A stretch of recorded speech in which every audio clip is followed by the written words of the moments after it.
Aujourd'hui, nous allons explorer un sujet assez intéressant. Les théories du complot qui se sont réellement produites. Souvent, nous entendons parler de théories du complot comme étant de simples histoires fictives et sans fondement, mais la vérité est que certaines d'entre elles ont une base réelle et ont été prouvées par des enquêtes et des preuves. Alors, préparez-vous pour un voyage incroyable à travers certaines des conspirations les plus remarquables de l'histoire. Commençons. Théorie 1, Watergate. Le scandale du Watergate a été l'un des scandales politiques les plus remarquables de l'histoire des États-Unis, ayant commencé par un cambriolage au bureau du Parti démocrate lors des élections présidentielles de 1972 et s'étant étendu pour révéler une vaste conspiration d'espionnage politique, d'obstruction à la justice et d'abus de pouvoir de la part de l'administration du président Richard Nixon. Le 17 juin 1972, 5 hommes ont été arrêtés pour avoir cambriolé le bureau du Comité national démocrate, dans l'édifice Watergate à Washington D.C. L'incident a été rapidement lié au comité de réélection de Nixon et, après des enquêtes initiales menées par le ministère de la Justice et le Congrès des États-Unis, il a été découvert que la conspiration avait été planifiée et financée par le comité national de réélection de Nixon. L'enquête sur le Watergate a été élargie, révélant une série d'abus de pouvoir et de conspiration de la part de l'administration Nixon, y compris l'utilisation d'écoutes illégales, l'obstruction à la justice et la corruption de témoins. En conséquence, plusieurs membres de l'équipe de Nixon, y compris le chef de cabinet Asher Haldeman et l'avocat personnel John Ehrlichman, ont été condamnés pour leur participation au scandale. Bien qu'il ait initialement nié toute participation, Nixon a été contraint de démissionner le 9 août 1974, après que la Cour suprême des États-Unis a ordonné la remise de bandes enregistrées dans son bureau qui prouvaient sa participation à la conspiration.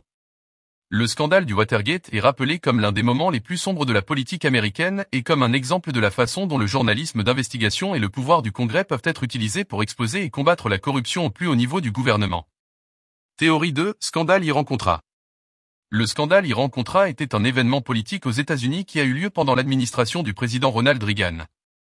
En résumé, le scandale impliquait la vente illégale d'armes à l'Iran, à l'époque un ennemi déclaré des États-Unis, et l'utilisation des profits pour financer les contre-révolutionnaires au Nicaragua, connus sous le nom de Contra. La vente d'armes à l'Iran violait l'embargo sur les armes imposé par le Congrès américain, et le financement clandestin de la lutte contre les sandinistes au Nicaragua était considéré comme illégal par le Congrès. Lorsque les informations ont été révélées, elles ont provoqué un scandale et ont conduit à une enquête de la part du Congrès et du département de la justice. Le scandale a entraîné la condamnation de plusieurs hauts fonctionnaires de l'administration Reagan, notamment le conseiller présidentiel Oliver North. Bien que Reagan n'ait pas été formellement accusé, le scandale a ébranlé son administration et a eu un impact durable sur l'opinion publique concernant la présidence. Le scandale Iran-Contra est largement considéré comme l'un des plus graves scandales politiques de l'histoire des États-Unis et a entraîné des changements significatifs dans la façon dont le gouvernement mène ses opérations internationales et interagit avec le Congrès. Théorie 3, expérience secrète de la CIA. Les expériences secrètes de la CIA sont une série de programmes de recherche menés par l'Agence centrale de renseignement, CIA, des États-Unis pendant la guerre froide. Ces programmes comprenaient des expériences de contrôle mental, de manipulation de comportement et d'utilisation de drogues psychédéliques comme le LSD. Beaucoup d'expériences ont été menées en secret et sans le consentement des participants, y compris des militaires, des prisonniers et des civils. Les objectifs des expériences comprenaient le développement de techniques d'interrogatoire plus efficaces, le contrôle mental des ennemis et la création d'armes psychologiques. En 1975, le Congrès des États-Unis a lancé une enquête sur les expériences secrètes de la CIA, révélant l'ampleur et la nature choquante de ces activités. Le scandale a entraîné des changements significatifs dans la façon dont la CIA menait ses activités de recherche et a accru la sensibilisation à l'importance de la protection des droits de l'homme et du consentement éclairé dans les recherches médicales et psychologiques.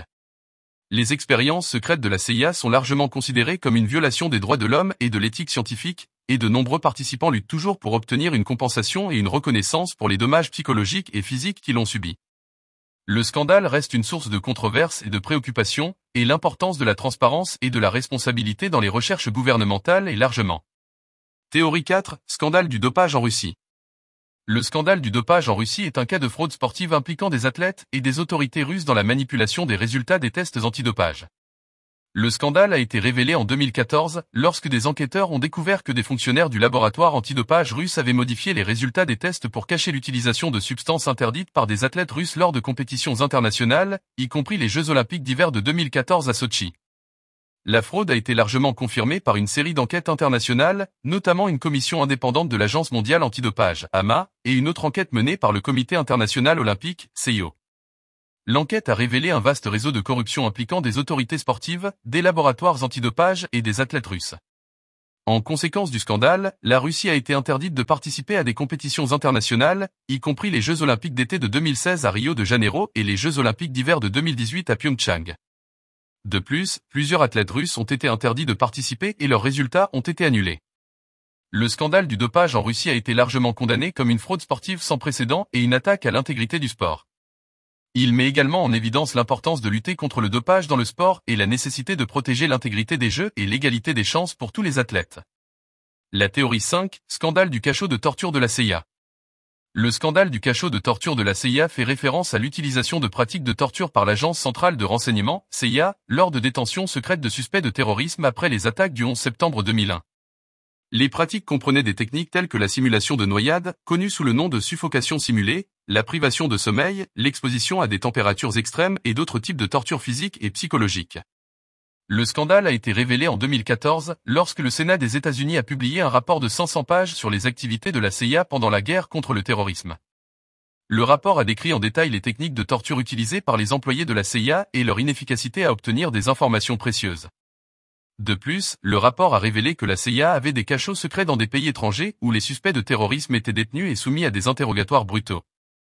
Le scandale a suscité la controverse, certains argumentant que les pratiques de torture étaient nécessaires pour protéger la sécurité nationale, tandis que d'autres soutenaient qu'elles étaient illégales et violaient les droits de l'homme. Le scandale a également conduit à une révision de la politique de sécurité nationale des États-Unis et à un débat sur l'éthique et l'efficacité de la torture en tant que technique d'obtention d'informations. En résumé, le scandale du cachot de torture de la CIA est considéré comme une marque sombre dans l'histoire des États-Unis et une menace pour l'intégrité des droits de l'homme et de la justice. Il met en évidence l'importance de surveiller les actions du renseignement et de veiller à ce qu'elles soient menées de manière éthique et conformément aux lois et réglementations applicables. Le scandale d'espionnage de la NSA fait référence à un ensemble de révélations faites par Edward Snowden, un ancien contractant de l'Agence de sécurité nationale des États-Unis, NSA, sur les activités d'espionnage de l'agence.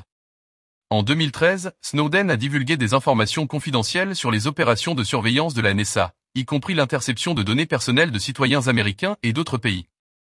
Les révélations comprenaient des informations sur la collecte en masse de données téléphoniques et Internet, y compris les emails, les messages instantanés et la localisation des appareils. De plus, Snowden a révélé que la NSA avait collaboré avec des entreprises de technologie comme Google et Apple pour obtenir l'accès aux données des utilisateurs. La divulgation de ces informations a conduit à une grande controverse et un débat public sur l'équilibre entre la sécurité nationale et la vie privée individuelle. Certains ont soutenu que les actions de la NSA étaient justifiées par la nécessité de protéger la sécurité nationale, tandis que d'autres ont soutenu qu'elle était une violation des droits de vie privée des citoyens et une menace à la démocratie.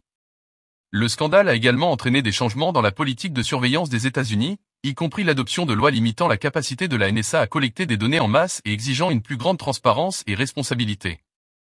De plus, le scandale a sensibilisé le public à des questions liées à la vie privée et à l'utilisation de technologies de surveillance par les agences gouvernementales. En résumé, le scandale d'espionnage de la NSA est considéré comme une étape importante de l'histoire de la surveillance et de l'utilisation de technologies de renseignement. Il met en évidence l'importance de veiller à ce que les actions de surveillance des gouvernements soient menées de manière équilibrée, conformément aux lois et réglementations applicables et dans le respect de la vie privée et des droits de l'homme. Théorie 7. Programme d'armement du gouvernement des États-Unis.